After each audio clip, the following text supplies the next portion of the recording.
जय हिंद दोस्तों, कैसे हैं आप लोग? बढ़िया हैं? चलिए, बहुत बढ़िया बात है। तो आज से आपका एक नया अध्याय शुरू होता है, वो है ट्रिग्नोमेट्री। ठीक है, और हम आपको बता दें छोटी सी बात यहाँ पे, वो यहाँ पर क्या है। हाँ, सारी बातें हो जाएंगी, सुन लो मेरी बात। ठीक है, जो बच्चे नए हैं वो, जो पुराने हैं वो, सारे के सारे। असल में आपके सामने यहाँ पर देखिए, जो आपका मैथ्स होता है, ठीक है, वो आपका दो भागों में है। एक आपका अरिथमेटिक है और दूसरा आपका एडवांस है। ठीक है, एक आपका कौन सा हो गया? अरिथमेटिक, और दूसरा आपका हो गया मेरे भाई यहाँ पर एडवांस। और आपके परीक्षा में जो सवाल आते हैं वो दोनों से मिला करके आते हैं। ऐसा नहीं है यहाँ पर कि सिर्फ अरिथमेटिक पूछा जाएगा, एडवांस नहीं, और एडवांस पूछा जाएगा, अरिथमेटिक नहीं। लगभग एसएससी की जो परीक्षाएं होती हैं उनमें दोनों का वेटेज रहता है, और 50-50 का वेटेज रहता है। ऐसे मान करके चलो, कभी 2 सवाल इधर फालतू पूछ लिए तो कभी 2 सवाल उधर फालतू पूछ लिए। हमें इनको बिल्कुल ज़ीरो से पढ़ना है, सारे टाइप्स हमें कवर करने हैं। और सबसे अच्छी बात एडवांस मैथ की जो होती है वो ये होती है कि इंटरडिपेंडेंट नहीं होता है। हर टॉपिक जो है वो अपने आप में यूनिक है। आपने कोई चैप्टर नहीं पढ़ा है उससे भी कोई फ़र्क नहीं पड़ता। ठीक है, अगर आप अलजेब्रा पढ़ने जा रहे हैं तो आपको पीछे में किसी चैप्टर का नॉलेज का होना ज़रूरी नहीं है। अगर आप ट्रिविया पढ़ने जा रहे हैं तो आपको कोई पढ़ा है नहीं पढ़ा कोई फ़र्क नहीं पड़ता है। सबसे बड़ी बात, अरिथमेटिक में अगर मान लीजिए 10 टॉपिक हैं तो एडवांस में सिर्फ 5 टॉपिक हैं, लेकिन अरिथमेटिक के 2 चैप्टर के बराबर अकेला एक एडवांस बराबर होता है। जैसे अगर हम एडवांस में बात करें तो आपका कौन कौन सा टॉपिक निकल करके आता है। ठीक है, ठीक है, तो अगर हम यहाँ देखें, ठीक है, कहाँ गया भाई? तो सबसे पहले अगर हम बात करें यहाँ पर, तो एडवांस मैथ में आपका हो जाएगा मेरे भाई अलजेब्रा, ठीक है, जिसे हम कहेंगे बीजगणित। दूसरा हमारा हो जाएगा ट्रिग्नोमेट्री, ठीक है, जिसे हम यहाँ पर बोल देंगे त्रिकोणमिति भाई। उसके बाद में तीसरा हमारा हो जाएगा ज्योमेट्री, ज्यामिति यहाँ पे, ठीक है। फिर हमारे सामने हो जाएगा मेंसुरेशन, ठीक है, क्षेत्रमिति। और आपके सामने लास्ट में नंबर सिस्टम को लोग दोनों में कंसीडर करते हैं। आप इधर भी पढ़ सकते हो, इधर भी पढ़ सकते हो, कोई दिक्कत की बात नहीं है, संख्या पद्धति यहाँ पे। ठीक है, बाकी सबके साथ में एक सब्स्टिट्यूट अटैच होता है। जैसे इसके साथ में क्वाड्रेटिक इक्वेशन अटैच होगा, इसके साथ में हाइट एंड डिस्टेंस अटैच होगा यहाँ पे। ठीक है, ज्योमेट्री के बाद कोऑर्डिनेट ज्योमेट्री आ गया। ठीक है, मेंसुरेशन में 2 होता है, मेंसुरेशन 2D 3D दोनों होता है। और नंबर सिस्टम में अगर हम बात करें यहाँ, तो इसके साथ में HCF LCM आता है। मतलब एक बड़ा टॉपिक तो उसके साथ में 2, 4 क्लास 5 क्लास वाला एक छोटा टॉपिक भी रहेगा ही रहेगा। और दोनों की आपकी अपनी महत्वपूर्ण मतलब इंपॉर्टेंस है यहाँ पे। अगर हम देखें यहाँ, तो ये जितने भी टॉपिक्स हम आपको यहाँ पर पढ़ाएंगे, ये सारे के सारे पढ़ाएंगे फ्रॉम स्क्रैच, एकदम ज़ीरो से लेकर के, और टॉप लेवल तक आप यहाँ पर पढ़ने वाले हो। आप इस बात को मान करके चलो। जो भी आपको शीट मिलेगी, शीट आपको आज नहीं मिलेगी, शीट आपको कल मिलेगी। कुछ क्वेश्चंस उसमें अपडेट करने बाकी रह गए हैं। ठीक है, तो जो भी टॉपिक हम शुरू करेंगे उन टॉपिक्स में यहाँ पर, जैसे अब अलजेब्रा है, अलजेब्रा में आपको एक शीट नहीं होगा। अलजेब्रा में आपको 4 शीटों का एक कंपाइलेशन मिलेगा, sheet 1, sheet 2, sheet 3, sheet 4। Trigonometry में भी ऐसे ही शीट 1, शीट 2, शीट 3, शीट 4। ठीक है, वैसे ही उसके बाद में ज्योमेट्री में भी मल्टीपल होंगे आपके। ट्राइंगल का अलग होगा, सर्कल का अलग होगा, क्वाड्रिलेटरल का अलग होगा, सब मिला करके। तो जो भी आपको हम यहाँ पर शीट देने वाले हैं, उस शीट में आपका क्या क्या होगा, फिर से रिवाइज कर देते हैं। शीट की खासियत क्या क्या होगी यहाँ पर, ठीक है, जो आप कंपेयर कर सकते हैं और भी जगह से, बाकी चीज़ों से। सबसे पहले तो यहाँ पर ये हो जाएगा आपके पूरी शीट टाइप वाइज होगी। इससे आपकी लर्निंग बहुत आसान हो पाएगी। मिक्स क्वेश्चन नहीं होते हैं। मिक्स क्वेश्चन का नुकसान ये होता है कि बच्चा जब तक चैप्टर पढ़ रहा होता है तब तक तो उसको बहुत बेहतर समझ में आता है, लेकिन जिस दिन उसने पढ़ना छोड़ दिया, या मान लीजिए अगर गैप आ गया, दोबारा से 20 दिन बाद रिवाइज करेगा, उसको क्लैरिटी नहीं मिलेगी। टाइप वाइज में ये फ़ायदा है कि हाँ, दिमाग में ये बटरफ्लाई कंसेप्ट है तो है कि अच्छा ये वाला स्ट्रक्चर होता है, ऐसे इसके क्वेश्चंस बनते हैं और ये सारी चीज़ें होती हैं। उसके बाद में नेक्स्ट जो आता है वो हमारा आता है मेरे भाई यहाँ पर लेवल वाइज। ठीक है, ये बहुत ज़रूरी है, स्पेशली बिगिनर्स बच्चों के लिए, जिनको मान लीजिए मैथ्स बहुत ज़्यादा नहीं आ रहा है, आर्ट्स का बैकग्राउंड रहा है, कभी कॉमर्स का बैकग्राउंड रहा है, तो वहाँ से एकदम ज़ीरो से उठने के लिए बड़ा फ़ायदेमंद होता है कि पहले थोड़ा आसान लेवल हमने सीखा, फिर थोड़ा सा ऊपर लेवल का सीखा, फिर थोड़ा सा और ऊपर लेवल का हमने सीखा। ये हमें फ़ायदा पहुँचा देता है। ठीक है, तीसरा आज के समय के हिसाब से बहुत ज़्यादा ज़रूरी है, वो है अपडेटेड कंटेंट का होना। अगर ये नहीं है तो बहुत नुकसान है, ठीक है। जैसे मैं अभी काफ़ी सारे ऐसे बच्चों के शीट्स देखता हूँ यहाँ पर जिनमें अभी भी 2018 के वो क्वेश्चन पढ़ रहे हैं, 19 के पढ़ रहे हैं। कुछ लोग तो क्या करते हैं यहाँ पर कि बच्चों को पता ना चले तो क्वेश्चन का टैग ही उड़ा देंगे, अच्छा सवाल है बट बताएंगे नहीं यहाँ पर कौन से साल का है। अब इसमें क्या हो रहा है कि एक बच्चा बहुत मेहनत कर रहा है, ठीक है, पढ़ करके जा रहा है, उस कंटेंट पर विश्वास तो कर रहा है, लेकिन दिक्कत यहाँ पर ये आ रही है कि जब पेपर में जा रहा है तो जो पढ़ा है और जो आ रहा है उसका कोई वास्ता नहीं है। ऐसा कई बार होता है, तो ये नहीं होगा, क्योंकि यूट्यूब पर शुरू से मैं सारी चीज़ें कवर अप करा रहा हूँ। 60 दिन 60 मैराथन में भी आपने देखा जो मैंने पढ़ा उससे बाहर पेपर में एक भी क्वेश्चन नहीं आया था। 51 दिन 51 मैराथन में भी नहीं है, और हालांकि मैथ्स का भी उतना कोई खास लेवल भी नहीं है, थोड़ा ढंग का लेवल रहे तो मज़ा भी आए, ठीक है। जैसे CDS है उनमें अच्छे क्वेश्चंस पूछते हैं, बट स्टिल सारे क्वेश्चन आपके फॉर्मूला बुक और शीट से ही होते हैं, ठीक है। तो ये पूरा मैंने अपडेट इसीलिए रखा हुआ है ताकि नए पैटर्न के सवालों के ऊपर में आप अच्छी प्रैक्टिस कर पाएँ और स्मार्ट अप्रोच के साथ में कर पाएँ। इसीलिए मैं आज आपको शीट नहीं दे पा रहा हूँ क्योंकि अभी क्वेश्चंस अपडेट हो रहे हैं। हमारे पास में भी 2 महीने पहले का शीट है जो हमने ऑनलाइन वाले बैच के लिए बनाया था, उसमें मैंने अभी ट्रिग्नोमेट्री पढ़ाया था, रेडी है, लेकिन मैं चाहूँ तो वो दे सकता हूँ आपको, बट नहीं दूंगा क्योंकि उस 2 महीने के दौरान में भी काफ़ी पेपर हो गए, तो मैं चाहता हूँ उनको भी हम लोग ऐड ऑन करके चलें, ये फ़ायदा है। तो इस तरीके से आप बढ़िया से पढ़िएगा। यहाँ पर पढ़ने का जो तरीका है वो क्या है, आपको सबसे पहले क्लासरूम शीट मिल जाएगी भाई, तो आपको यहाँ पर इस क्लासरूम शीट को अपने साथ में रोज़ कैरी करना है। क्लासरूम शीट जो है वो शुरू के आपको 2 दिन ही बटेगी, ठीक है। उसके बाद में आपको उस शीट को, अगर मानो कोई बच्चा नहीं आ पा रहा है, ठीक है, तो भैया अपना टेलीग्राम से एप्लीकेशन से आप फोटोकॉपी करवा लीजिएगा। क्लासरूम शीट के साथ साथ आपको डेली का क्लासेस जो है वो आपको अटेंड करना है, इसमें आप मिस ही नहीं कर सकते। आप मिस करोगे तो बहुत ज़्यादा दिक्कत हो जाएगी।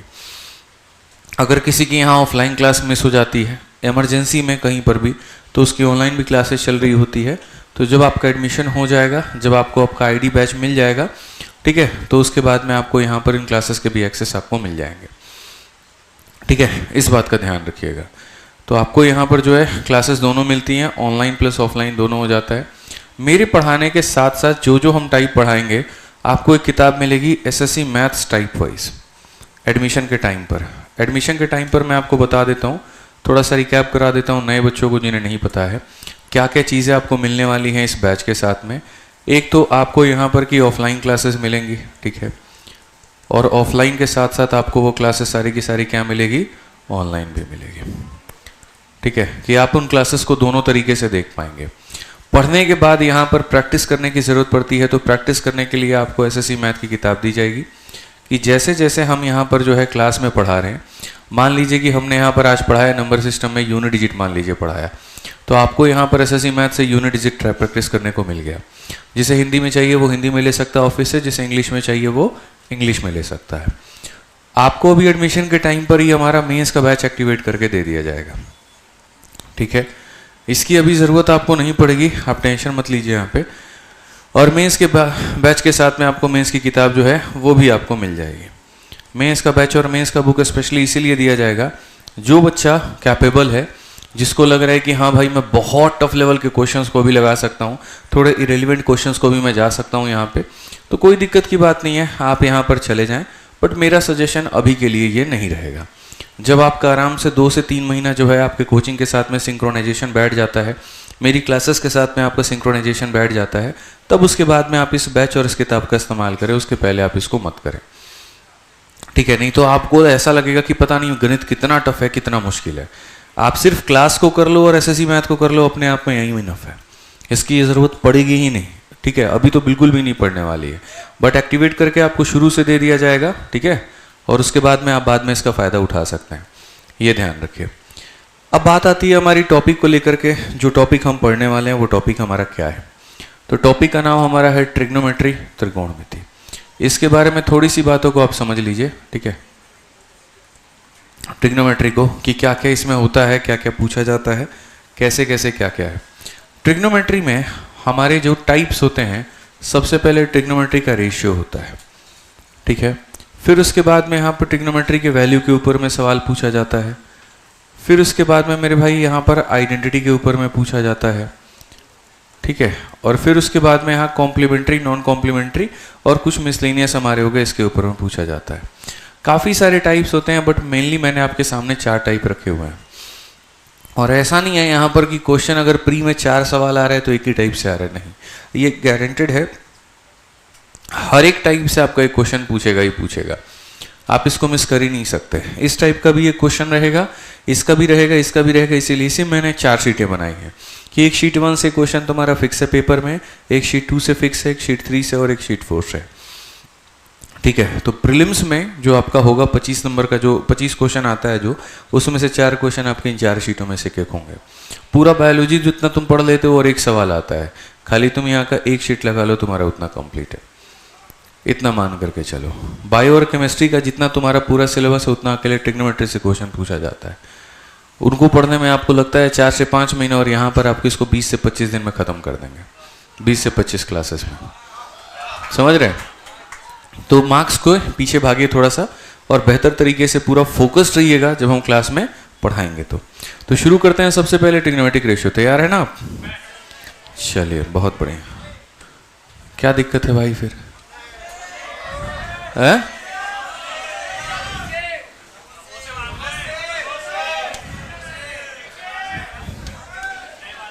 चलो आ जाओ भाई यहाँ पे। तो सबसे पहले आप कॉपी में हेडिंग डालिए ट्रिग्नोमेट्री, ठीक है, और ट्रिग्नोमेट्री के नीचे हेडिंग डालिए question based on basic trigonometric ratios. पहला वाला टाइप हम पढ़ रहे हैं question based on basic trigonometric ratios. Note करिए कॉपी में जल्दी। त्रिकोणमिति लिखिए हिंदी में।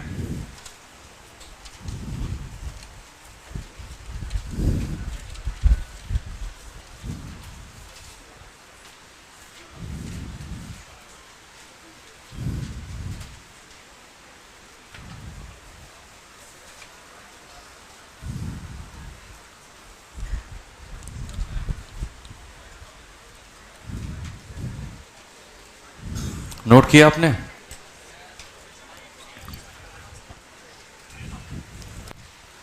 चलिए अब देखते हैं यहां पर ये सवाल असल में होता क्या है, ठीक है। ट्रिग्नोमेट्री आपने बच्चों ने पढ़ा है?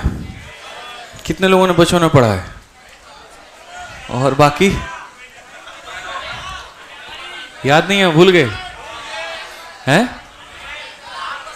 कुछ ट्रिक बनते थे, याद करो। पाकिस्तान भूखा प्यासा, हिंदुस्तान हरा भरा, कुछ याद आ रहा है? चलो, तो उसी के बारे में थोड़ा सा पढ़ना है। असल में जब आप ट्रिग्नोमेट्री में पढ़ रहे हैं तो सबसे पहला जो टाइप है आपका वो है ट्रिग्नोमेट्री का मेरे भाई यहाँ पर रेशियो। इसमें कुल मिलाकर के दोस्तों 6 टाइप होते हैं, ठीक है। और ये 6 टाइप कौन कौन से होते हैं? सबसे जो पहला टाइप होता है, 6 टाइप कह रहे हैं, 6 फंक्शंस होते हैं। सबसे पहला होता है मेरे भाई यहाँ पर साइन थीटा। अब ये जब हम साइन थीटा लिखते हैं ना, तो ये साइन थीटा नहीं होता है। असल में यहाँ पर क्या होता है, साइन असल में ये होता है SINE, और यहाँ ऐसा नहीं है कि इसके साथ में थीटा को मल्टीप्लाई किया गया, नहीं, ये मेरे भाई थीटा एंगल के साइन को बताता है। उसी तरीके से जो कॉस थीटा होता है वो थीटा एंगल के किसको बताता है? कोसाइन को बताता है, थीटा एंगल के कोसाइन को। और इसी कोसाइन का शॉर्ट फॉर्म क्या है? कॉस है। थीटा एंगल का टैन नहीं होता है, टेंजेंट होता है, और उसमें टैन बता रहा होता है। बट हमें उतना गहराइयों में नहीं जाना है, हमें 6 फंक्शंस पढ़ने हैं। साइन हो गया, कॉस हो गया, ठीक है। फिर उसके बाद साइन को कॉस से डिवाइड करो तो क्या आ जाता है? टैन हो गया, ठीक है। साइन का उल्टा क्या हो गया? कॉसेक। सब बताएंगे उसके बाद में, और उसके बाद में, तो ये हमारे हो जाते हैं 6 फंक्शन। ये 6 चीज़ों के बारे में हमने बचपन में पढ़ा था। अब ये क्या होते हैं, किसके बराबर में होते हैं, इसको जानने के पहले आपको थोड़ा सा ये जानना पड़ेगा एक राइट एंगल ट्रायंगल के बारे में। देखिए यहाँ पर कोई भी आकृति अगर 3 यहाँ स्ट्रेट लाइन से बंद करके बन हुई है तो उसे हम क्या कहते हैं? ट्रायंगल, त्रिभुज कहते हैं। उस त्रिभुज में अगर एक कोण 90 का हो जाए ना तो उसे हिंदी में समकोण त्रिभुज और इंग्लिश में क्या कहते हैं? Right angle. अगर मान लीजिए यहाँ पर ये एक एंगल थीटा है, ये क्या है? Angle theta. तो थीटा के सामने जो होता है, थीटा के सामने जो होता है उसे क्या कहते हैं? इंग्लिश में हम कहते हैं परपेंडिकुलर। परपेंडिकुलर किसी कैरेक्टर का नाम था एक मूवी में, याद है? अच्छा, टेंजेंट नाम था, याद है? Gang of Wasseypur. और इसे हिंदी में हम क्या कहते हैं?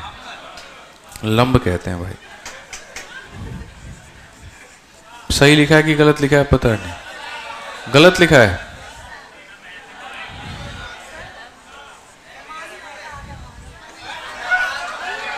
यार मेरे को चेक करने दो, सही तो लिख रहा था मैं। अच्छा, खाली वो ना नहीं आएगा ना।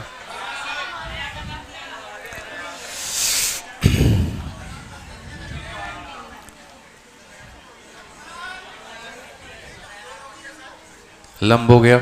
उसके बाद में जो दूसरा आता है आपका ये परपेंडिकुलर। देखो हमेशा थीटा के सामने जो रहेगा वो क्या रहेगा, परपेंडिकुलर।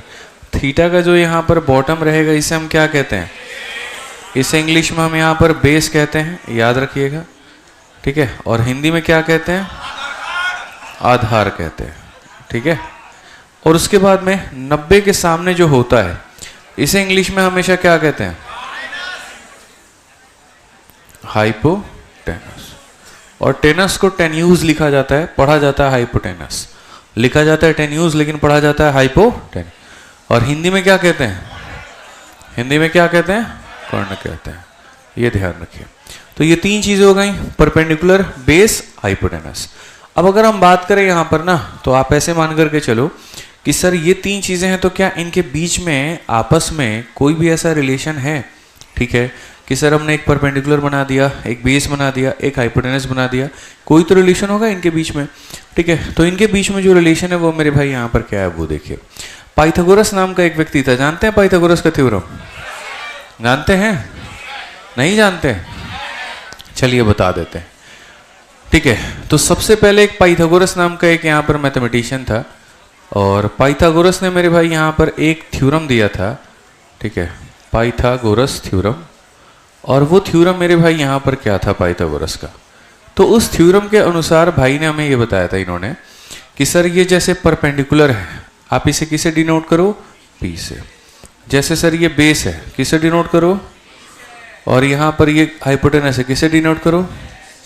तो यहाँ पर जो सर अगर तीनों में एक संबंध है वो ये है कि आप अपने परपेंडिकुलर का यानी लंब के स्क्वायर में आप अपने आधार के स्क्वायर को जोड़ दो, ठीक है, यहाँ पर बेस के स्क्वायर को जोड़ दो, तो आपको यहाँ पर क्या मिल जाएगा, हाइपोटेनस का स्क्वायर। यही इन भाई साहब का क्या था, थ्योरम था, ठीक है, कि इसके स्क्वायर में इसके स्क्वायर को जोड़ने पर क्या मिलता है, हाइपोटेनस मिलता है। अब चलो इन्होंने ये थ्योरम दे तो दिया हमें यहाँ पे, तो इस थ्योरम को कुछ संख्याएं फॉलो करती होंगी, कुछ यहाँ पर नंबर होंगे जो फॉलो करते होंगे। तो जो नंबर फॉलो करते हैं वो कौन है, जैसे क्या 2 3 4 फॉलो करता है, 3 4 5 फॉलो करता है, 5 6 7 फॉलो करता है, तो कौन करता है। एग्जाम्पल के तौर पे अगर मैं मान लो यहाँ रख दूँ 3 का, मैं p के जगह पर ले लूँ 3 का स्क्वायर, ठीक है, और मैं यहाँ पर इसके जगह पे ले लूँ 4 का स्क्वायर, तो आप बताओ 3 का स्क्वायर कितना, 4 का स्क्वायर 16 9 कितना, और 25 किसका स्क्वायर। तो जैसे अब ये संख्या मेरे भाई यहाँ पर क्या कर रहा है, फॉलो कर रहा है, ठीक है। क्या यहाँ 5 6 और 7 फॉलो करेगा, नहीं। क्या 7 8 9 करेगा, नहीं। तो दुनिया में कुछ लिमिटेड संख्या बनी है जो इसको फॉलो करती हैं, और जो इसको फॉलो करती हैं उसे हम यहाँ पर क्या कहते हैं, तो उसे हमें इन भाई साहब का ट्रिपलेट कहते हैं, या पाइथागोरियन ट्रिपलेट कहते हैं। पाइथागोरियन क्या कहते हैं, ट्रिपलेट्स। जो भी इसको फॉलो करती है उसे हम पाइथागोरियन के ट्रिपलेट्स कहते हैं, कि ये ट्रिपलेट्स हैं, ये फॉलो करेंगे। जैसे कुछ महत्वपूर्ण ट्रिपलेट जो आपको याद होने चाहिए वो कौन कौन से हैं, 3 4 5, ये आपका हो गया, 3 हो गया, 4 हो गया, 5। उसके बाद में मेरे भाई यहाँ पर, ठीक है, 5 12 13। आप एक काम करो, इसके स्क्वायर में इसके स्क्वायर जोड़ो, देखो 13 के स्क्वायर के बराबर आएगा। आप उसके बाद में यहाँ पर 7 24 और कितना 25। उसके बाद में यहाँ पर हो जाएगा 8 15 17। उसके बाद में मेरे भाई यहाँ हो जाएगा 9 40 41। और एक लास्ट यहाँ पर ले लो मेरे भाई यहाँ पर, ठीक है, 9 40 41 के बाद में एक और है 11 60 और कितना 61। बाकी इसका इस्तेमाल करके कई सारा बन जाएगा, इसका इस्तेमाल करके बन जाएगा। तो ये कुछ हमारे क्या हो गए, महत्वपूर्ण वाले हो गए, इंपॉर्टेंट ट्रिपलेट हो गए जो हमें क्या रखना है, जानकारी रखनी है, ठीक है। अब आपने ये ट्रिपलेट बचपन से पढ़ा होगा, बहुत लोग ऐसे होंगे जिनको याद है 3 4 5 एक ट्रिपलेट है, 5 12 13 एक ट्रिपलेट है, इस तरह की तमाम बातें हैं। लेकिन आपको एक बात जो नहीं पता वो ये है, कभी सोचा यहाँ पर कि ये ट्रिपलेट बनते कैसे हैं, कितनों को पता है ट्रिपलेट बनाना कितने लोगों को आता है? 1 2 बस, ठीक है। ये जो ट्रिपलेट बनता है ना भाई, इसका एक नियम होता है, ठीक है। मैंने एक ऐसे ही वीडियो बना दिया था, ठीक है, क्लास का ही निकाल करके एक बच्चे ने डाल दिया, उस पर लगभग 1 करोड़ व्यूज हैं, और सिर्फ ये बता रखा है कि ट्रिपलेट निकलता कैसे। क्योंकि ये जो सवाल होता है ना, ये सिर्फ बच्चों का नहीं, यहाँ पर जो तैयारी कर रहे हैं शुरू में चौथी छठी क्लास में, छठी क्लास वाले, उनका भी डाउट होता है, यार ये ट्रिपलेट मर गए हैं याद करते करते, कोई ट्रिक बता दो जिससे सारे ट्रिपलेट याद हो जाएं, ठीक है। तो मैं आपको मेरे भाई यहाँ पर 2 ट्रिक बता रहा हूँ, जिससे आप खुद एक मैथमेटिशियन बन करके कोई भी यहाँ पर संख्या का ट्रिपलेट निकाल सकते हो, कोई भी संख्या का निकाल सकते हो। 3 किसके साथ ट्रिपलेट बनाएगा आप वो पता कर सकते हो, 4 किसके साथ ट्रिपलेट बनाएगा आप वो पता कर सकते हो। तो इससे क्या होगा, आपको याद करने की जरूरत ही नहीं है, ठीक है। तो यहां पर क्या होता है, संख्याएं कितनी प्रकार की होती हैं? 2, एक ऑड और एक इवन, सम और विषम। तो अगर हम मान लीजिए ऑड संख्या के बारे में बात करते हैं, या पहले इवन नंबर के बारे में बात कर ले, कि दुनिया में कोई भी इवन संख्या का अगर हमको ट्रिपलेट बनाना है, अगर कोई भी ट्रिपलेट में सबसे छोटी वाली संख्या अगर इवन है, जैसे यहां पर देखो ये सबसे छोटी संख्या कौन है? इवन है। तो अभी मैं दिखाऊंगा 8 लूंगा और 15 और 17 ऑटोमेटिक निकल करके चला आएगा। मैं आपको ये बता रहा हूं, 8 लेंगे और कितना आएगा? 15 और 17, आप देख लेना। तो कोई भी संख्या अगर मान लीजिए यहां पर इवन है, क्या है मेरे भाई? यहां पर इवन है, तो आप देख सकते हैं उसके साथ में कौन कौन सा ट्रिपलेट बनेगा। कोई भी संख्या मेरे भाई अगर मान लीजिए यहां पर इवन है, तो सबसे पहला कदम यहां पर क्या करना होता है? उसका आधा। स्टेप नंबर 1 क्या करो? आधा। आधा करने के बाद में कितना आएगा? कितना आएगा मेरे भाई यहां पर? ठीक है। अब उसके बाद में यहां पर हो जाएगा आपको इसका स्क्वायर, नहीं आधा करके फिर स्क्वायर करने क्या बेनिफिट है? ठीक है, दोनों कर सकते हैं। 8 15 17 है ना आपका, ठीक है। अगर हम 8 का आधा 4 करें, सही है। जैसे मैं आपको 8 से ही बता देता हूं, क्योंकि ये 4 वाला जो है ना, 4 वाला 3 के साथ में अप्लाई हो पाएगा। तो जैसे मानिए 8 हो गया आपका, तो 8 में सबसे पहले आप इसका क्या कर दो भाई मेरे? आधा। 8 का आधा कितना हो जाएगा? 4। सेकंड स्टेप हमारा क्या होता है? इसका स्क्वायर करना होता है, स्टेप नंबर 2 हमारा। अब इसका स्क्वायर कितना हो जाएगा? स्टेप नंबर 1 क्या करना है? आधा। स्टेप नंबर 2 क्या करना है? स्क्वायर।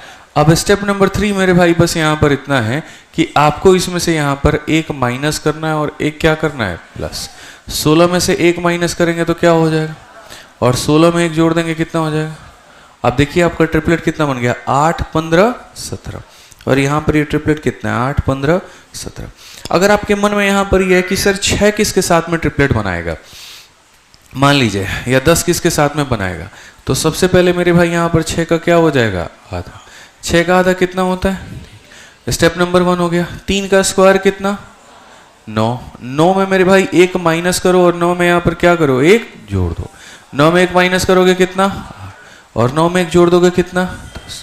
क्लियर हो गया मेरे भाई? यहां पर कोई दिक्कत की बात है? अब आप एक बात बताइए, 10 जो है वो किसके साथ में ट्रिपलेट बनाएगा? तो पहले यहां पर स्टेप नंबर 1, 10 का क्या करेंगे? आधा। 10 का आधा कितना होता है? स्टेप नंबर 2, 5 का क्या करेंगे? स्क्वायर। स्क्वायर कितना? 25। स्टेप नंबर 3, 1 कम और 1 ज्यादा। 1 कम करेंगे तो 14 और 1 ज्यादा करेंगे 26। तो 10 जो है वो किसके साथ बनाएगा? 24 और 26। तो इसका ट्रिपलेट कितना होगा? 10 24 26। एक काम करें, यहां पर आप बताइए 4 का आप निकाल सकते हैं? चलिए एक काम करिए, बताइए 4 का कितना बनेगा? देखिए पहला स्टेप, 4 का आधा कितना होगा? 2 का स्क्वायर कितना? 4 में 1 कम करिए और 4 में 1 जोड़ दीजिए। और अगर आप देखेंगे 3 4 5 का भी ट्रिपलेट पढ़ा था आपने? पढ़ा था कि नहीं पढ़ा था? 3 4 5। तो इस तरीके से आप जो है यहां पर किसका बना सकते हैं? इवन का। कि सर स्टेप नंबर 1 होता है आधा, स्टेप नंबर 2 होता है स्क्वायर, और यहां पर स्टेप नंबर 3। अब मैं आपको यहां पर बता रहा हूं मेरे भाई कि ऑड संख्याओं का आप यहां पर कैसे निकाल सकते हैं। अब मान लीजिए मेरे हाथ में एक ऑड संख्या आ गई, वो हो गई 3। क्या मैं सीधा सीधा यहां 3 का आधा कर सकता हूं? 3 का आधा करूंगा तो मेरे सामने क्या आ जाएगा? डेसिमल 1.5। और उसके बाद मैं मतलब परेशान हो जाऊंगा इस बात को लेकर के कि यार इसका तो मतलब दिमाग खराब करने वाली इसने बात कर दी। 1.5 का स्क्वायर करेंगे और मेरे लिए कैलकुलेटिव होगा। तो हम यहां पर इनको इंटरचेंज करते हैं, पहले आधा करते थे फिर क्या करते हैं?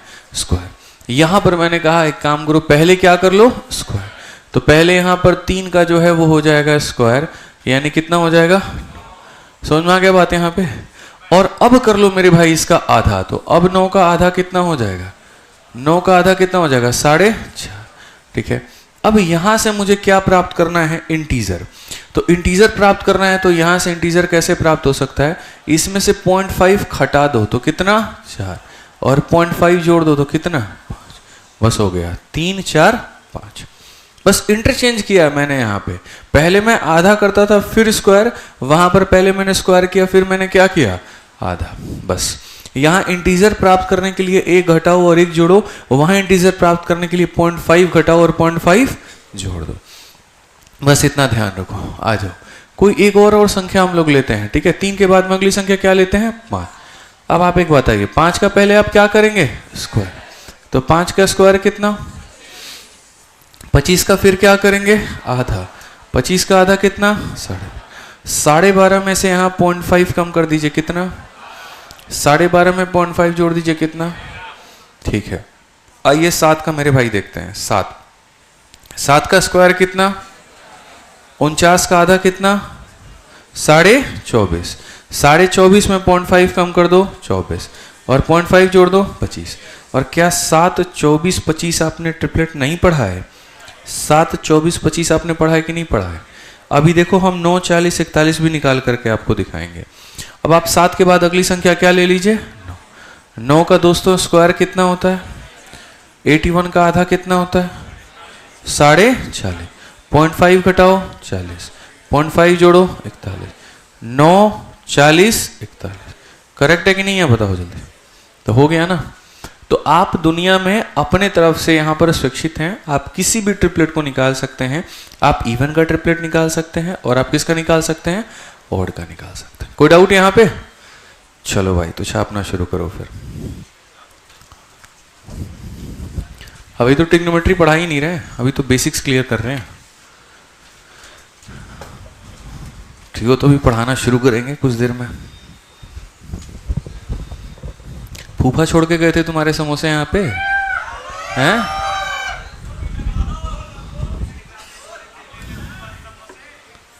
समोसे समोसे ज्ञान मिल रहा है वो काफी नहीं है।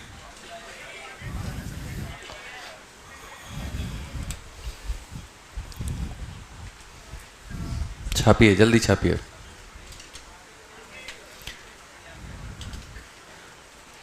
दो चीजें हैं ध्यान रखिएगा, फास्ट लिखिएगा और यहां पर गलती मत करिएगा। बहुत बार होता है आप अपनी तरफ से कुछ लिखते हैं बाद में बोलते हैं नहीं सर आप ही ऐसा पढ़ाए थे, फिर हमको दूसरे का कॉपी दिखाना पड़ता है आपको। ये ध्यान रखिए, छोटी सी गलती पेपर में ब्लेंडर करा सकती है।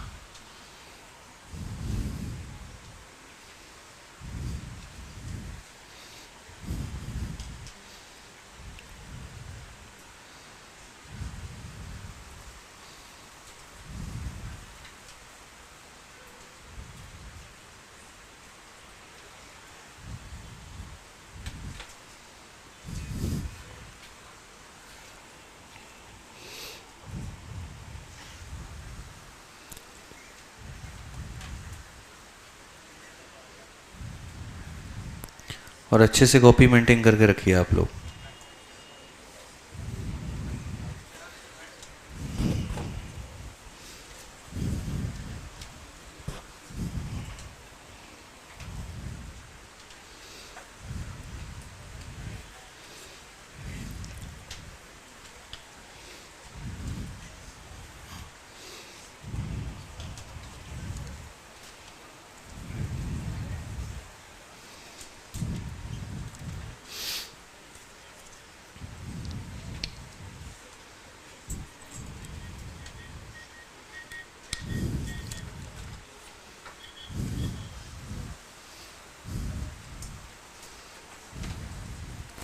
शीट आप लोगों को कल मिल भी जाएगी और कल ही अपलोड हो जाएगी टेलीग्राम पर भी और एप्लीकेशन पर भी। अभी शीट बनी नहीं है, कल बन करके फाइनल हो जाएगी।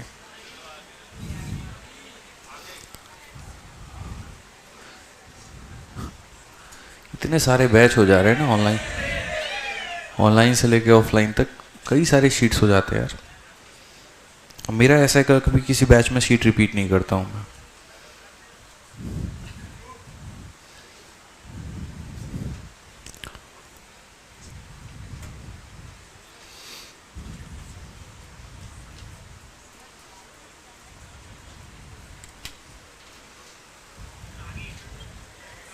लिख लो।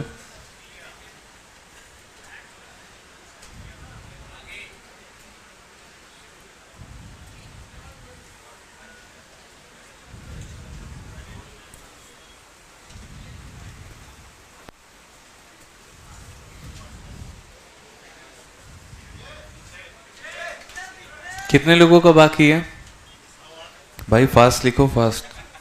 आदत लगा लो तेज लिखने की, ठीक है? तनिक तेज लिखिए।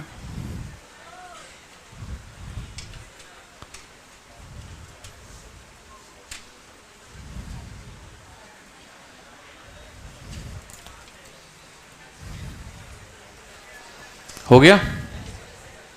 चलिए अभी से लिखिए। ट्रिपलेट बना लोगे अब? चलो भाई बहुत बढ़िया। फिर तो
हो गया?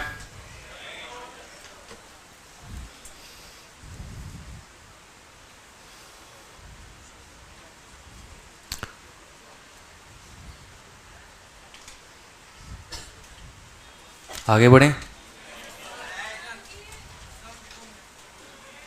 लिखिए लिखिए, जल्दी लिखिए।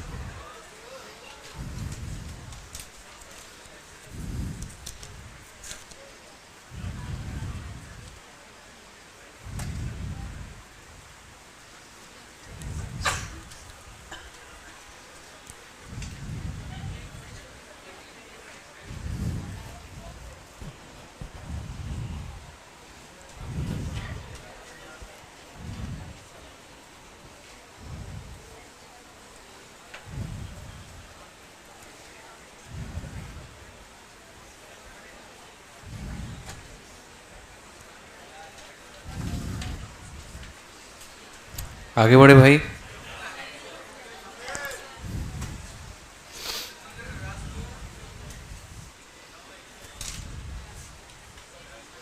बहुत धीरे धीरे लिखते हो।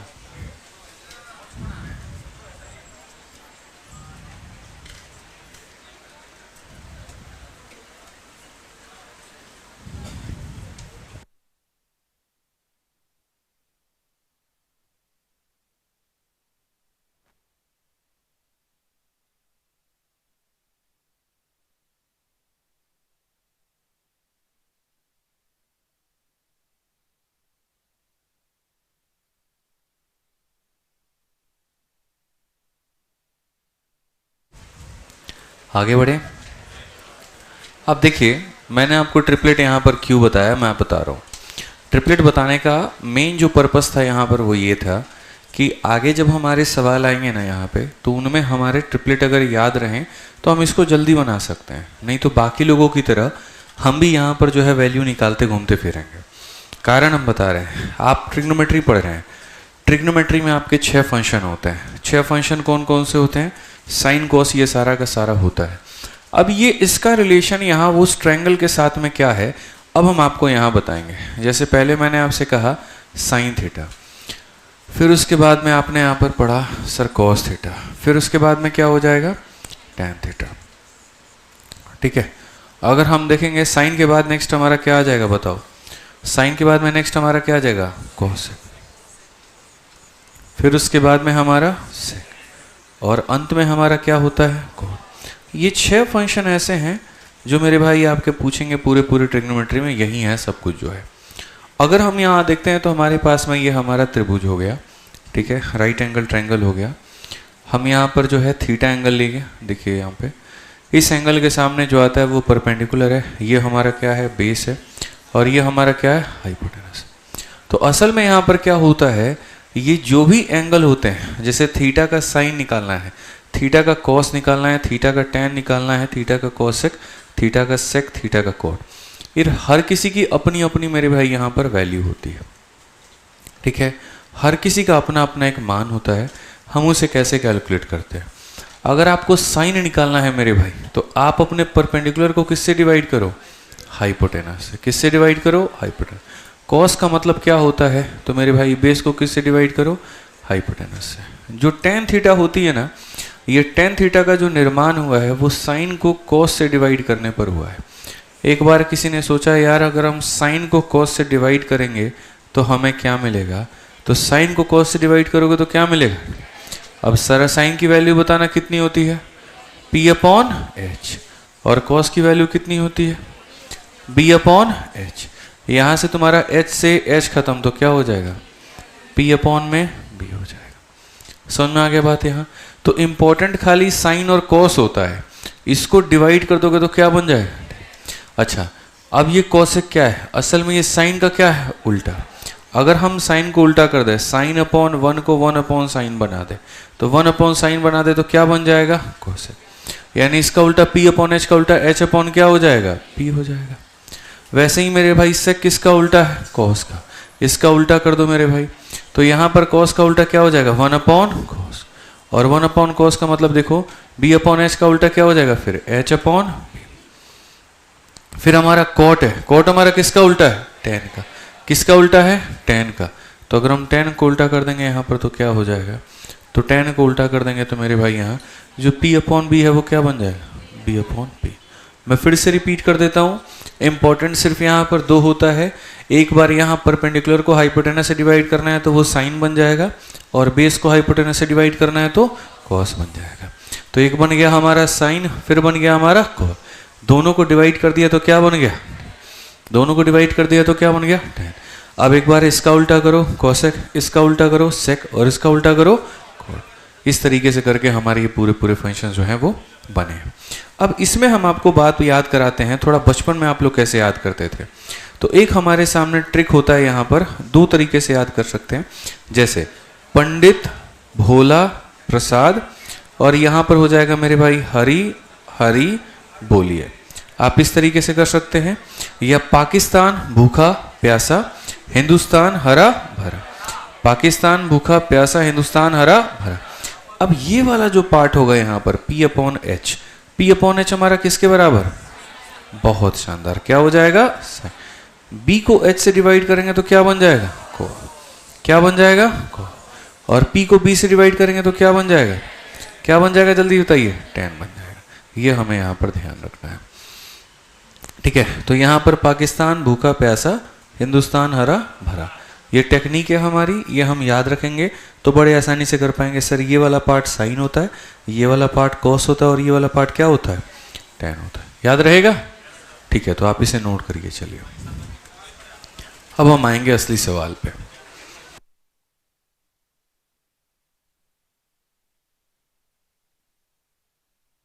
आप लोग अपना अपना लिखना शुरू करो भाई, जरूरी काम होते हैं हर किसी को, आप लोग समझते नहीं हैं।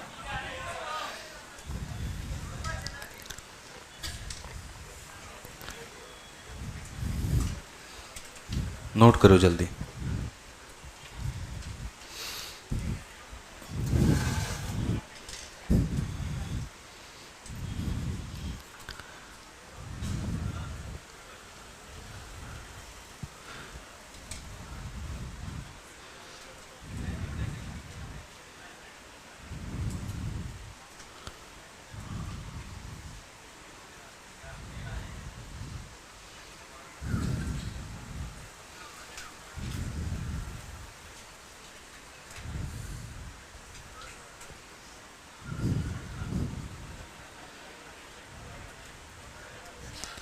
हो गया? नोट करिए।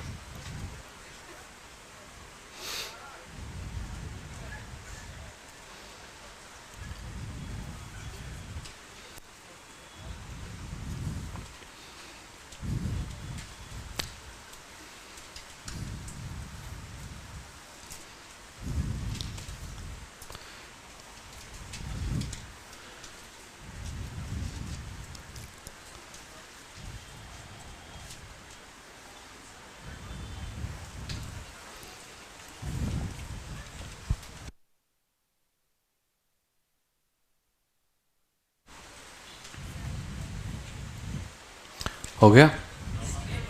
लिख लिया आपने?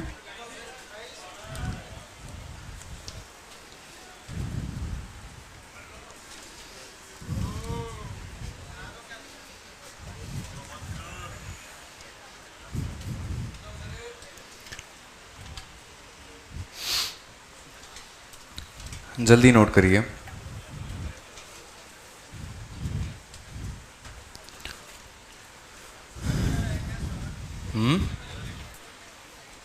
नोट करो, नोट करो। हो गया? चलो, पड़ोसी की सहायता लो तुम लोग। लिख रहा है, सब लिख रहा है। अब ये देखिए 3 4 5 है और ये हमारा हो गया थीटा एंगल, ये हमारा हो गया 90। ठीक है, हमें यहाँ पर अभी फिलहाल एक एक करके हमें सबका फंक्शन का वैल्यू बताना है। सबसे पहले हमें ये बताना है साइन थीटा का मान कितना होगा। आप लोगों को अगर आ रहा है तो आप लोग अपना बनाते जाओ। मुझे बताओ कॉस का मान कितना होगा, फिर मुझे बताओ यहाँ पर टैन का मान कितना होगा। ठीक है, फिर उसके बाद में यहाँ पर मुझे ये बताओ साइन का उल्टा कॉसेक होता है, कॉसेक का मान कितना होगा, फिर हमारे सामने सेक का मान कितना होगा और फिर हमारे सामने कॉट का मान कितना होगा। आपको यहाँ पर इनके वैल्यूज बताने हैं। ठीक है, अगर हम यहाँ देखें, अब आप बताइए ये 3 पहले किसका काम करेगा? परपेंडिकुलर। ये 4 किसका काम करेगा? बेस का। ये 5 किसका काम करेगा? हाइपोटेनस का। कुछ ट्रिक मैंने अभी बताया था, पाकिस्तान, भूखा, प्यासा, और यहाँ पर हिंदुस्तान, हरा, और क्या हो जाएगा? भारत। बस आप इतना ही याद रखो। साइन के लिए परपेंडिकुलर को हाइपोटेनस से डिवाइड करना होता है। आप अपने परपेंडिकुलर को अपने हाइपोटेनस से डिवाइड करो, मतलब 3 को किससे डिवाइड करो? 5 से। कॉस के लिए आपको अपने बेस को हाइपोटेनस से डिवाइड करना पड़ता है। 4 को किससे डिवाइड करो? 5 से। ठीक है, और अगर हम देखें टैन की बात, परपेंडिकुलर को बेस से डिवाइड करो, 3 बटे कितना हो जाएगा? 4। समझ में आ गया भाई मेरे यहाँ पे? ठीक है ना। अब कॉसेक क्या हो जाएगा? इसी का उल्टा, 3 बटे 5 का उल्टा कितना? 5 बटे 3। 4 बटे 5 का उल्टा 5 बटे 4। 3 बटे 4 का उल्टा 4 बटे 3। तो ये पूरा पूरा हमारा क्या हो जाएगा बताओ? ये हमारा पूरा वैल्यू हो जाएगा। नोट करो, एक एग्जांपल है ये।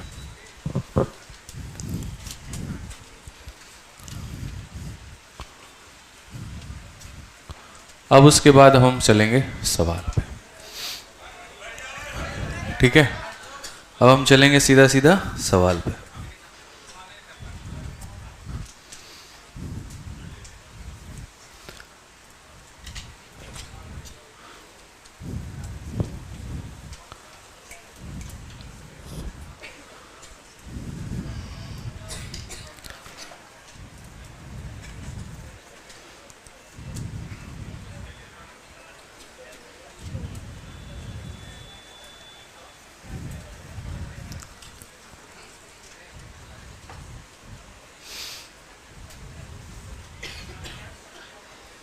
हो गया?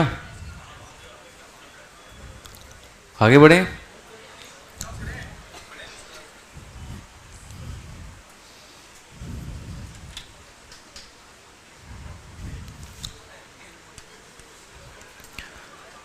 चलो भाई, अब देखो एग्जाम्पल नंबर 1।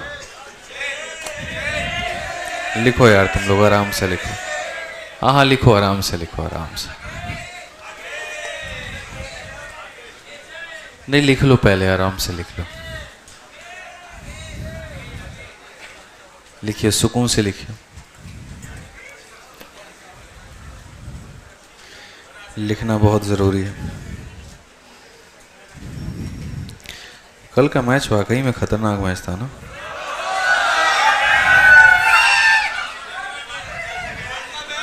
मैच तो आप लोग मिस ही नहीं करते होंगे, बिल्कुल नहीं ना।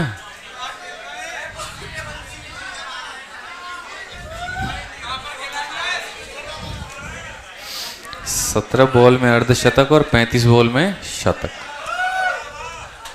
चलिए आ जाइए।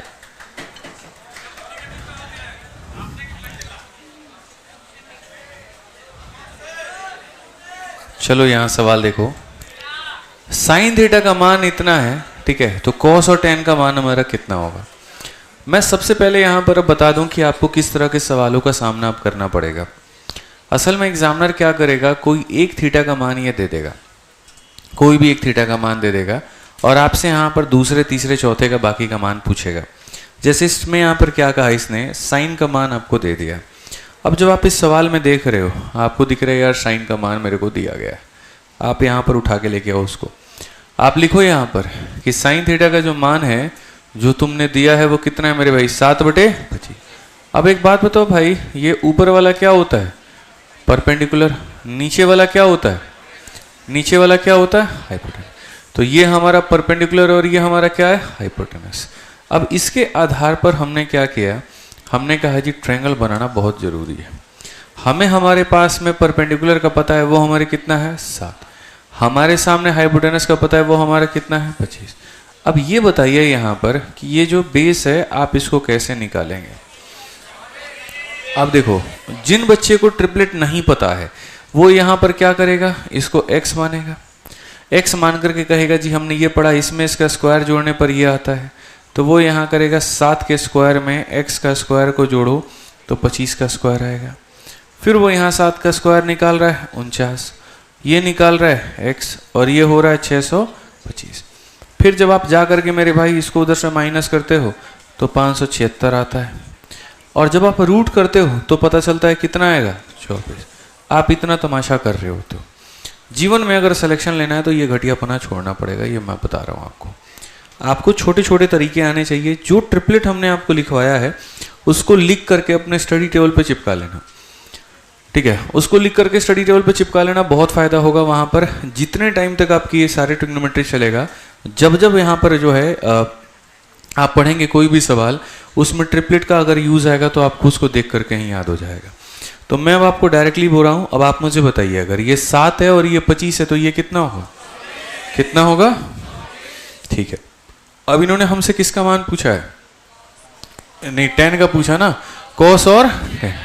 तो सबसे पहले इन्होंने कॉस पूछा है और फिर क्या पूछा है।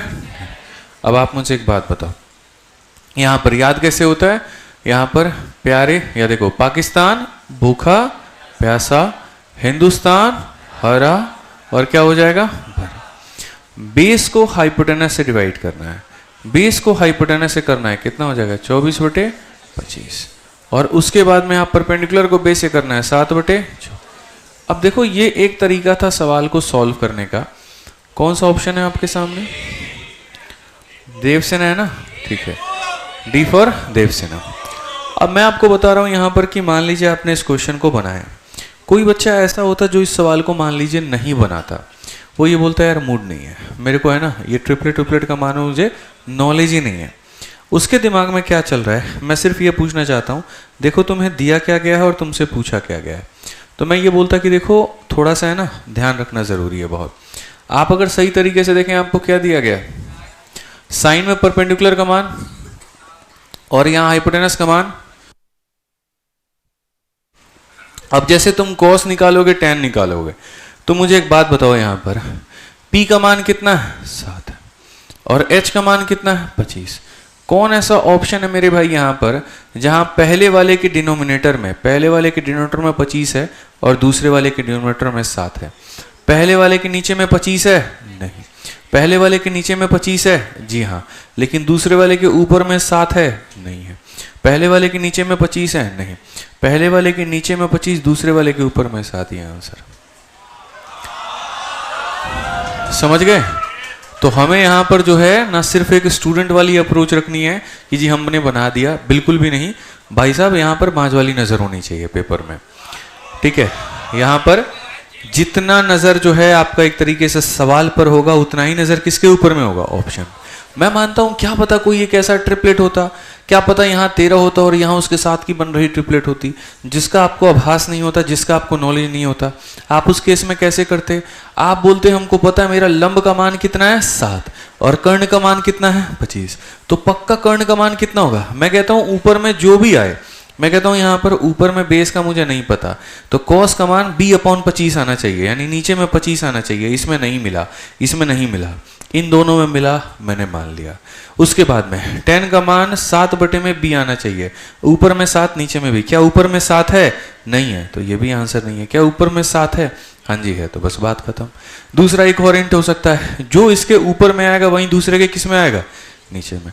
देखो बेस और यहाँ नीचे में कितना है, इसका टॉप और इसका बॉटम क्या रहेगा, सेम। क्या इसका टॉप और इसका बॉटम सेम है? क्या इसका टॉप और इसका बॉटम सेम है? क्या इसका टॉप और इसका बॉटम सेम है? इसका टॉप और इसका बॉटम सेम है, ये भी आंसर। कई तरीके से आप कह सकते हैं, समझ रहे हैं कि नहीं समझ रहे मेरी बात को। देखिए कॉस में ऊपर में क्या आता है, बेस, और tan में नीचे में क्या आता है, बेस, यानी इसका टॉप और इसका बॉटम क्या रहेगा, सेम। देखो किसका टॉप किसका बॉटम सेम है, इस तरीके से करके। तो एग्जामिनर बेचारा टफ बनाने गया तो खुद ही फंस गया इसमें, ठीक है, ध्यान रखो, नोट करो। यही डिफरेंस है एकेडमिक्स में और जनरल कंपटीशन में। एकेडमिक्स में क्या होता था, 10वीं 12वीं क्लास तक हमें पूरा सॉल्व करके जब तक हम बना के नहीं देते थे नंबर नहीं मिलता था। जनरल कंपटीशन में क्या, एग्जामिनर को फर्क ही नहीं पड़ता तुमने कौन सा यहाँ पर तरीका अपनाया, सही ऑप्शन टिक किया कि नहीं किया, उसको इस बात से फर्क पड़ता है। ऑब्जेक्टिव पेपर है, सब्जेक्टिव नहीं है। अरे तो यही तो है, और क्या, अब कहाँ पीछे लेके जाएं? ये लिखना चाहते हो? इतने बुरे दिन आ गए तुम्हारे, मेरे रहते इतने बुरे दिन नहीं आएंगे। मैथ्स में तो बिल्कुल भी नहीं, इससे ज्यादा आते तो तुम बैठे ही नहीं होते यहाँ। इससे ज्यादा थे, अब सुधरेंगे।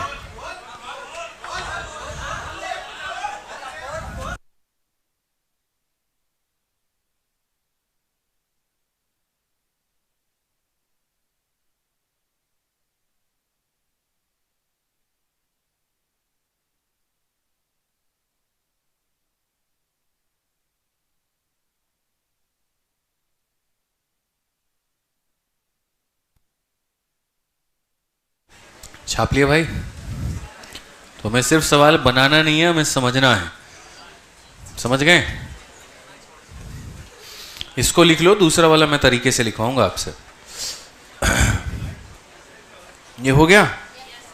अब देखो इस वाले में कैसे, मैं कह रहा हूं आप इसको भूल जाइए, ट्रायंगल व्रायंगल मत बनाइएगा आप यहाँ पे, अभी रुक जाइए, हमें ऐसा कुछ भी नहीं करना है। हमारे एग्जामिनर ने पहले कॉस पूछा था, फिर tan पूछा था। हमने यहाँ पर उन्हें ये बताया, देखिए जो कॉस होता है वो बराबर होता है बेस अपॉन हाइपोटेनस के, और जो tan होता है वो बराबर होता है हमारे परपेंडिकुलर अपॉन बेस के। यानी ये एक b/h और एक p/b आएगा। मैं सिर्फ यहाँ पर ऊपर कह रहा हूँ कि जो यहाँ पर होगा टॉप में, वो दूसरे वाले के किस में होना चाहिए, बॉटम। खाली आप इतना ही देखो ना, बाकी छोड़ दो, आप बाकी चीज़ों पर फोकस ही मत करो मेरे भाई। पहले का टॉप, दूसरे में क्या आएगा, बॉटम। यहाँ भी बेस है, यहाँ भी बेस है। क्या यहाँ पर 25 और यहाँ पर 25 है, बात खत्म। क्या यहाँ 24 और यहाँ 24 है, बात खत्म। क्या यहाँ 25 और यहाँ 25 है, बात खत्म। यहाँ 24 और यहाँ 24 है, आंसर। बस हो गया, इतना ही लिख लो भाई। तुम्हें जो दिया गया लो, तुम्हें उससे भी कोई फर्क नहीं पड़ता है। अब समझ गए? छाप लीजिए।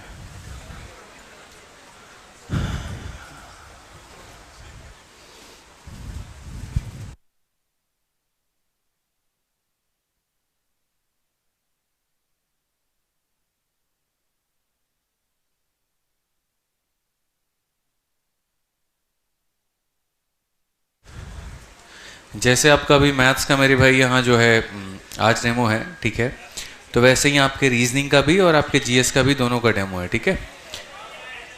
क्या कह रहे हो? हाँ देखो रीजनिंग की जो आपकी डेमो है वो विक्रमजीत सर की है, और कितने बजे से मैं बता देता हूँ। रीजनिंग का आपका चलेगा मेरे भाई यहाँ 12:30 से 2, ठीक है, 12:30 से 2 हो गया आपका। और उसके बाद में यहाँ पर जो हमारा जीएस हो गया मेरे भाई वो 2:30 से 5:30 हो गया। तो जो भी बच्चे जैसे मान लीजिए इनकी क्लासेस को लेना चाहते हैं, पढ़ना चाहते हैं, ठीक है, तो आज डेमो है यहाँ पर, आप आराम से जो है, अरे भाई मेरा कर्तव्य है बताना, तुम सुन लो, ठीक है। तो रीजनिंग और जीएस है, क्योंकि हो सकता है बहुत ऐसे बच्चे हैं जिनको ज़रूरत हो, जो चारों सब्जेक्ट पढ़ना चाहते हों, तो इसी क्लास में डेमो है, कहीं और जाना भी नहीं है, आप आराम से डेमो आज अटेंड कर सकते हैं। अब चलिए आ जाइए, ये सवाल 10 की वैल्यू दी गई है और हमसे यहाँ इसका मान पूछा गया है, बताओ यहाँ पर क्या होगा। हाँ, सब पढ़ा देंगे, तुमको भी पढ़ा देंगे और सबको पढ़ा देंगे। चलो तुम आंसर बताओ, इसका आंसर बताओ। मैं गारंटी कहता हूं जो तरीका आप लगाओगे ना मैं उससे बेस्ट बता दूंगा। अब सोच लो क्या हो सकता है, सॉल्व करो। पहले दिन से ही हमें दिमाग में डाल करके स्मार्ट अप्रोच को जगह देनी पड़ेगी, नहीं तो सर खत्म है, जान लीजिए।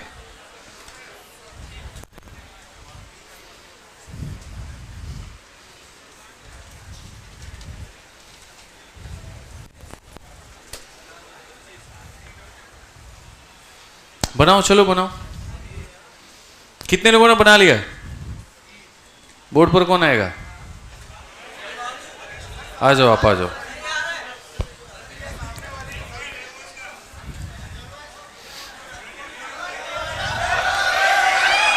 बहुत खुश हैं भाई साहब, बनाइए बनाइए। पीछे पकड़ना, आगे नहीं।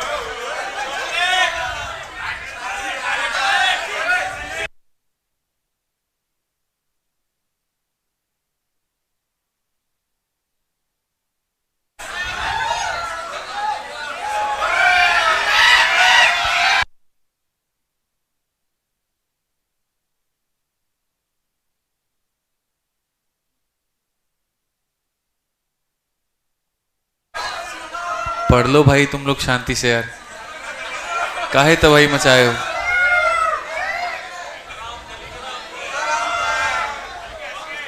बताओ।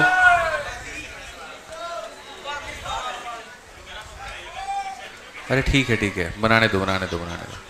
बोर्ड पे आप लोग को बुलाने का रीज़न यही होता है कि थोड़ी नर्वसनेस आप लोग की ख़त्म हो, क्योंकि ये नर्वसनेस अगर यहाँ ख़त्म नहीं की तो पेपर में आप पूरा लीपापोती करके आएंगे तो मेरा सारा पढ़ाना वहाँ बेकार हो जाएगा।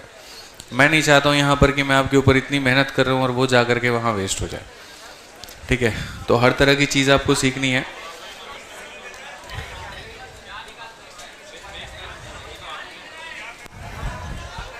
मैं समझा दूंगा क्या लिख रहे हैं, कोई दिक्कत नहीं है, बनाने दो इन्हें। परफेक्ट, बहुत शानदार, ठीक है,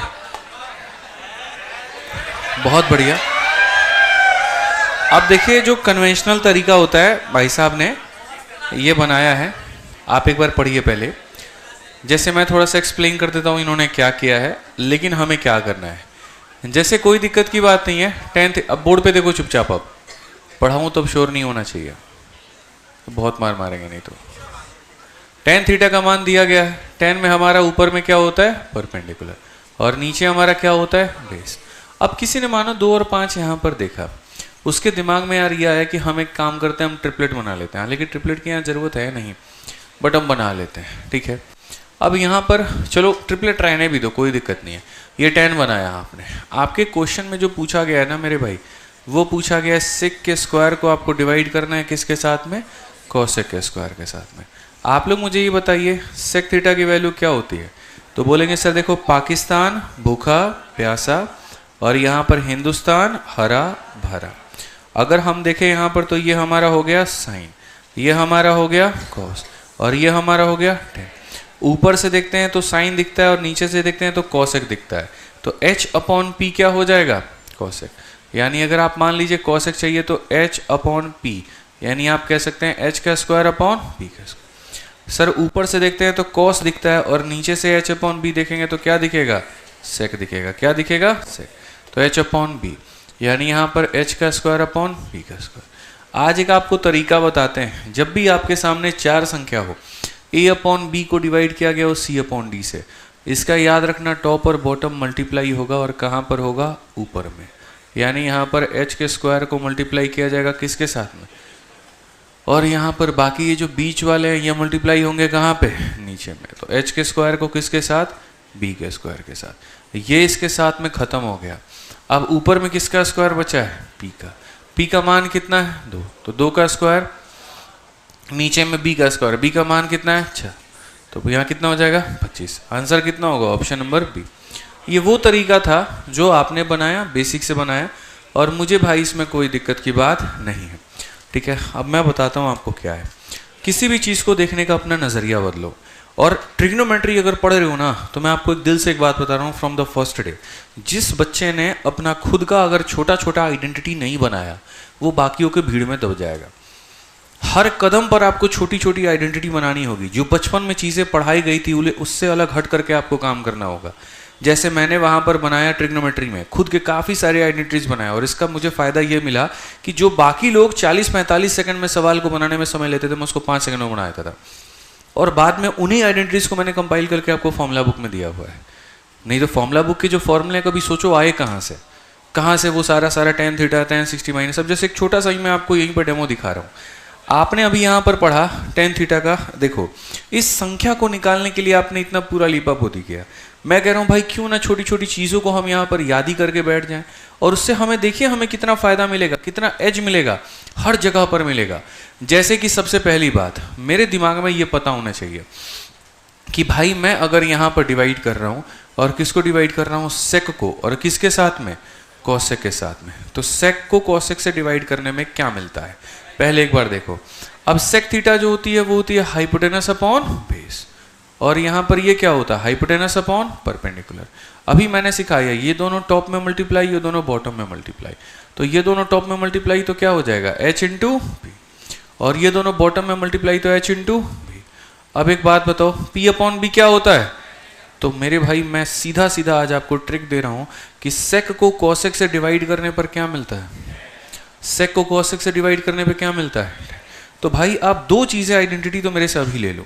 सबसे पहला आइडेंटिटी नंबर 1 कि भाई अगर भविष्य में कभी भी सेक थीटा को किससे डिवाइड करने को कह दे, कॉसेक से, तो हम समझ जाएंगे क्या होता है 10। और अगर सर इसका मान 10 होता है तो रिवर्स भी तो सही है। अगर इस चीज़ का मान 10 है तो 10 का भी मान कितना है, सेक अपॉन कॉसेक। ये रिवर्स दोनों जरूरी है, याद रखना बहुत जरूरी है भाई यहाँ पे। अभी मैं बताऊंगा रिवर्स को मैं आपको क्यों याद करवा रहा हूँ, देखो ठीक है। अच्छा चलो दूसरा, अगर मैं यहाँ पर इसको उल्टा पुल्टी करूँ, इसको उल्टा पुल्टी, कॉसेक को ऊपर लेकर के जाऊँ मैं, और मेरे भाई यहाँ सेक को नीचे में लेकर के आऊँ, तो अब मुझे बताओ यहाँ पर फिर इसका पलटी कितना हो जाएगा। तो ये आपको ध्यान रखना है कि सर जैसे यहाँ पर सेक अपॉन कॉसेक का मान कितना होता है, तो वैसे ही कॉसेक अपॉन सेक का मान कितना होता है।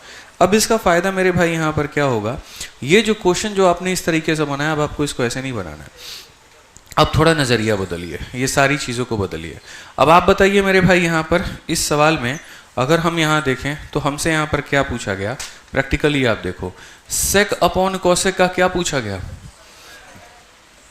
आपसे। आपका एग्जामिनर यही तो पूछ रहा है, सेक थीटा, और अपॉन में क्या पूछ रहा है, कॉसेक थीटा, और उसका क्या पूछ रहा है मेरे भाई।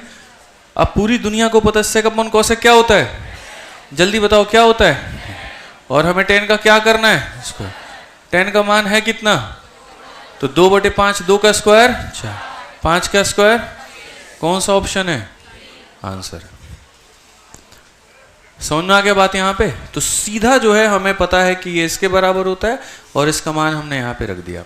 एक मैं आपको बढ़िया क्वेश्चन दिखाता हूँ कि इसका किस तरीके से आप यहाँ बढ़िया लेवल पर उपयोग कर सकते हैं। मेंस का सवाल है, अच्छे अच्छों की हालत खराब हो गई इस क्वेश्चन को समझने में, बनाने में, ठीक है। मैं आपको मेरे भाई थोड़ा एक सवाल बना करके देता हूँ। क्वेश्चन में मेरे भाई यहाँ पर क्या कहा गया है, जरा पढ़िए। क्वेश्चन में अगर हम बात करें यहाँ पर, ठीक है, तो अगर हम देखें यहाँ पर, चलो पहले तुम इसको बना लो फिर मैं उस क्वेश्चन को दूंगा। पहले आप इसको लिखो यहाँ पे, पहले इसको लिखो, नहीं इसके पीछे नहीं जाना है, यहीं से लिखना है।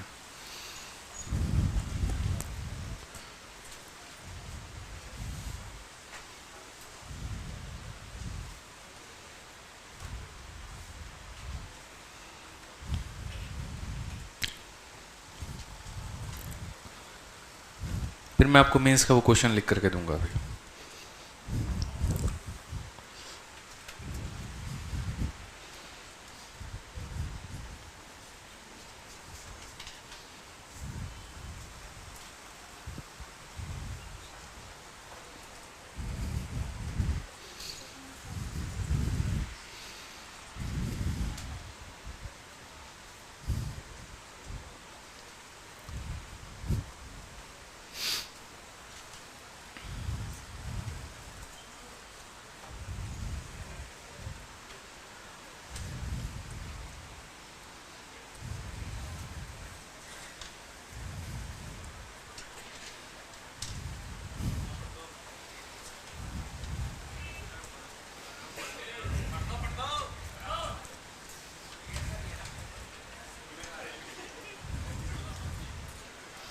एक सवाल है कि सर क्या p जो होता है वो b से छोटा होता है? ऐसा बिल्कुल भी नहीं है, ठीक है, कोई फर्क नहीं पड़ता है। जैसे 3 4 5 का ट्रिपलेट चाहे ना तो आप ऐसे लिख लीजिए 3 है 4 है या 5 है, या आप ऐसे भी लिख लीजिए कि सर ये 3 है ये 4 है 5 है। महत्वपूर्ण ये होता है कि हाइपोटेनस जो होता है वो क्या होता है? सबसे बड़ा। इन दोनों में कोई भी इंटरचेंज कर सकता है, इससे कोई फर्क नहीं पड़ेगा। ये लिख लिया आपने? चलिए लिख लिया तो मेरे भाई यहाँ पर इससे लिखिए।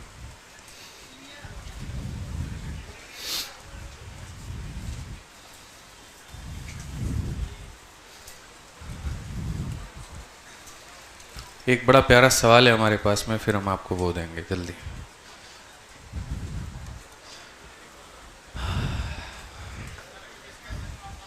छोटे छोटे आइडेंटिटीज बनाने का फायदा बहुत होता है।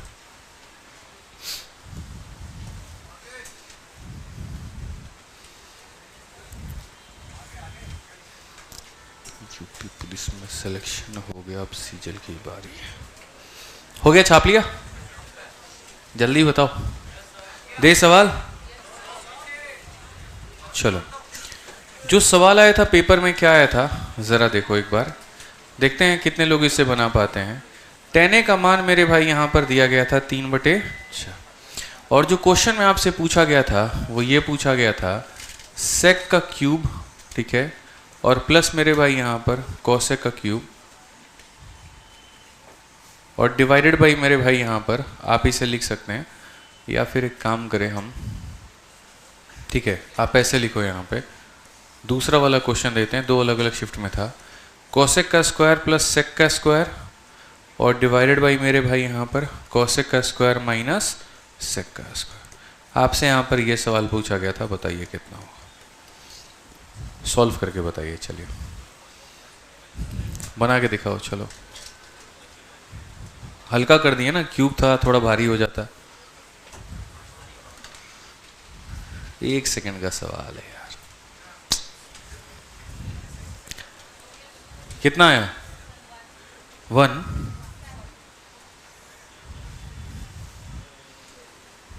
क्या मजाक कर रहे हो? 1 कैसे आ सकता है यार?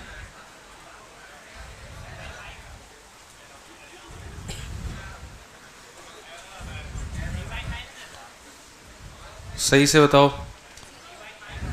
हाँ, कितना? 0 आया है। कितना आया पीछे? हाँ 1। भाई 1 का मतलब जानते भी हो क्या होता है? कि मतलब ये इसको पूरी तरीके से काट देगा। 1 तो यही होता है। 1 का मतलब क्या है? x अपॉन वाई की वैल्यू 1 का मतलब x और y बराबर है। और क्या यहाँ पर दो लोगों को जोड़ने पर और दो लोगों को घटाने पर सेम वैल्यू आएगी? तो 1 तो किसी तरीके से लॉजिकली सही ही नहीं है।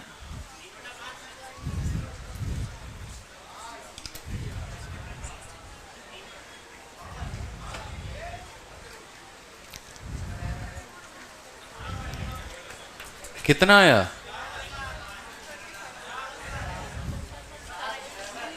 देखो असल में क्या है, अब मैं यहाँ पर ये सवाल आपको बता रहा हूँ कि आपने थोड़ा ध्यान से समझा नहीं, जाना नहीं। इस सवाल को बनाने के मेरे भाई यहाँ पर 2 मेथड है, और मैंने जान के ये सवाल आपको दिया है। मैंने कहा ना, देखो प्रभाव कितना पड़ता है। जैसे एक सही कंटेंट होने का, सही तरीका होने का आपको इफेक्ट कितना पड़ेगा। मान लीजिए जिस बच्चे को कुछ भी नहीं पता है, तो वो सवाल को कैसे बनाएगा? वो ये बोलेगा गुरुजी देखिए tan थीटा का मान हमारे सामने 3/4 दिया गया है, जिसमें हम इसको परपेंडिकुलर मान लेंगे और जिसमें हम इसको क्या मान लेंगे, तो बेस मान लेंगे। ये हो जाएगा। अगर हम इसके आधार पर हम ट्रायंगल बनाने जाएं तो हमें इतने से पता है कि हमारा जो लंब है वो कितना है, 3 है, जो आधार है वो कितना है, 4। अब 3 4 के साथ आप बताइए कितना आता है, 5 आता है। आता है कि नहीं आता है? अब देखिए कोसेक का मतलब क्या होता है, तो कोसेक का मतलब 5 बटे कितना होता है भाई, 3। तो आप यहाँ पर करेंगे सर 5 बटे किसका स्क्वायर करेंगे, हम 3 का स्क्वायर करेंगे। ये क्या, ये सही है मेरे भाई। प्लस उसके बाद सेक का जो मान आएगा वो हमारा कितना हो जाएगा, 5 बटे कितना होगा, 5 बटे, तो 5 बटे 4 का स्क्वायर आप यहाँ पर करेंगे। ये हो गया मेरे भाई तरीके से, इज्जत से, कोई दिक्कत की बात यहाँ पर नहीं है। अब उसके बाद में सेम इन्हें घटाएंगे तो आप बोलेंगे सर 5 बटे 3 के स्क्वायर में से हमें यहाँ पर घटाना है, और किसे घटाना है, 5 बटे 4 को। अगर हम यहाँ देखें तो ये कहेंगे सर देखो 5 का स्क्वायर 5 का स्क्वायर 5 का स्क्वायर 5 का स्क्वायर हर किसी के पास में है, तो क्या इसे कॉमन लेके काट सकते हैं? मान लीजिए अगर किसी को भी यहाँ काटने की इच्छा नहीं है, कोई दिक्कत की बात नहीं, तुम ऐसे कर लो भाई 25 बटे 5 का स्क्वायर, 25 बटे कितना है, 9, प्लस मेरे भाई यहाँ 25 बटे कितना हो जाएगा, 16। अच्छा नीचे में कितना है, 25 बटे 9, और ये कितना हो जाएगा, 25 बटे 16। अब यहाँ पर आप देखिए, बेसिक सभी बता रहा हूँ अभी मैं, 25 25 25 25 खत्म, 1/9 1/16 1/9 1/16। तो जैसे अभी ये जो सवाल बन गया, ये बन गया 1/9 में मेरे भाई यहाँ पर 1/16 को जोड़ना है, और 1/9 से 1 क्या करना है, 16 को क्या करना है, घटाना है। अब आप देखो अगर सॉल्व करना आता है तो 16 × 1 16, 9 × 1 9, तो 16 + 9 कितना हो जाएगा, 25, और बट्टे में कितना हो जाएगा भाई मेरे, 9 × 16। अब आ जाओ यहाँ पर, ये हो जाएगा 16 और ये हो जाएगा 9, 16 - 9 कितना, 7, और बट्टे में कितना, 9 × 16। ये देखो ये वाली चीज़ से क्या हो जाएगी, खत्म। तो आंसर कितना आएगा, 25 बटे 7। कितना आ जाएगा मेरे भाई, 25 बटे 7। कोई दिक्कत की बात, कोई परेशानी की बात, ठीक है। अब उसके बाद में यहाँ पर पहले इसको नोट करो, फिर मैं ट्रिक बता रहा हूँ।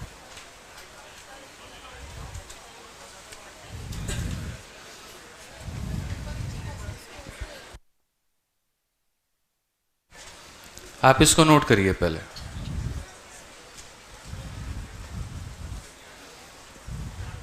ये आपका बेसिक है, और ये मैं आपको बता दूं, सवाल जो है यहाँ पर ये सीजल मेंस में है।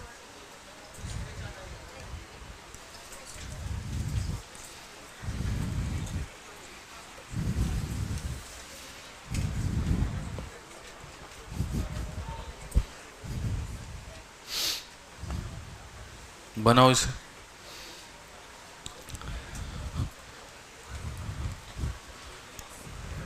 हो गया?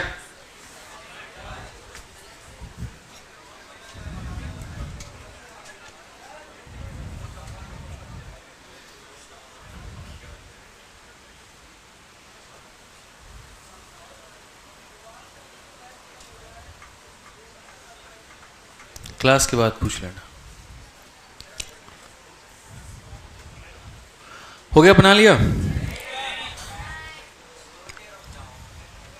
अब ये देखो ये कितना लेंदी सॉल्यूशन है हमारे पास में, और इसी तरीके से लोग बना रहे होते हैं, फिर वो एक्सपेक्ट करते हैं कि हमारा सिलेक्शन क्यों नहीं हो रहा है।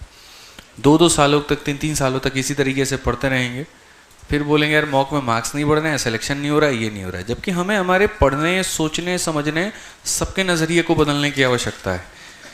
आप ये सवाल को देखिए, बहुत लेंदी सवाल तो नहीं है, नहीं है ना। अब देखो मैंने अभी कुछ देर पहले एक बात आपको पढ़ाई थी, मैंने आपको ये कहा था कि अगर हम सेक थीटा को मेरे भाई कोसेक थीटा से डिवाइड करते हैं तो मुझे बताइए यहाँ पर किसकी वैल्यू आती है, किसकी वैल्यू आती है, मतलब किसका मान, 3/4। मैंने आपको कहा कि अगर इसका मान 10 होता है तो 10 का भी मान किसके बराबर में होता है, इसके बराबर में होता है कि नहीं होता है। तो क्या हम ये नहीं कह सकते सेक का मान कितना है और कोसेक का मान कितना है, 4। भाई ये वाली चीज इसके बराबर और ये वाली चीज इसके बराबर, इसका मतलब सेक का मान 3 और कोसेक का मान 4। तो बस यहाँ पर जो है आप अपने सवाल को सॉल्व करो। आप मुझे बताओ यहाँ कोसेक का मान कितना है, 4, तो 4 का स्क्वायर कितना होगा, 16। और उसके बाद ये कितना है 3, 3 का स्क्वायर कितना 9। वैसे ही 16 जमा 9 तो 16 माइनस 16 जमा 9 कितना 25। 16 में से 9 आंसर देखना कितना था 25/7। आ गया कि नहीं आ गया? समझ गए? तो ये छोटी छोटी बारीकियां हैं जो आपको ध्यान रखनी है कि सर ये वाली चीज जो होती है इसके बराबर में होती है। ठीक है, आप इसको लिखने को आप ऐसे लिख सकते थे, जैसे आप इसको ऐसे लिख सकते थे कि सर जो tan थीटा होता है ये मेरा बराबर है यहाँ पर किसके, चाहे वैसे ही रहने दो कोई दिक्कत नहीं, ऐसे भी सही है, कोई फर्क नहीं पड़ता। ठीक है, तो इसको नोट कर लीजिए और आज के लिए यहाँ पर इतना ही है, बाकी करेंगे कल। अच्छा इसको लिख लो फिर लिख लेंगे। बताओ